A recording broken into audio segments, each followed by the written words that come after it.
We start tonight with new developments out of Isle of Wight County. The case against two people accused in a grisly double homicide back in court today. Yeah, 80-year-old Nancy Starnes and her 50-year-old son Kenneth were found dead in their home back in September. 13 News Now reporter Jacqueline Lee is live for us tonight outside the courthouse. And Jacqueline, what happened today? Yeah, Jenna, those two alleged killers faced a judge today. Now, back in September, the Isle of Wight County Sheriff called it a brutal slaying and described the crime scene as gruesome. Hands and feet shackled, 29-year-old Kareem Mitchell and 19-year-old Richard Holmes entered the courtroom today. Both of them scheduled for preliminary and bond hearings. They're both charged with murder after 80-year-old Nancy Starnes and her son, 58-year-old Kenneth Starnes, were found dead inside their home.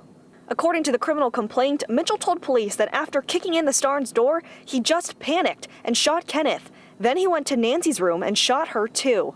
In court today, Mitchell's attorney withdrew their request for bond. She would not say why, but Holmes' attorney argued Holmes should be released. Holmes' mother, Ms. Baker, appeared in court, stating her son would stay with her in Newport News. She said she would drive him to court. Holmes' attorney trying to reassure the judge that he wasn't a flight risk, but the Commonwealth's attorney argued against his release, saying he had felonies out in Chesapeake and Norfolk, including eluding police and receiving stolen property while on probation. The judge agreed and denied bond.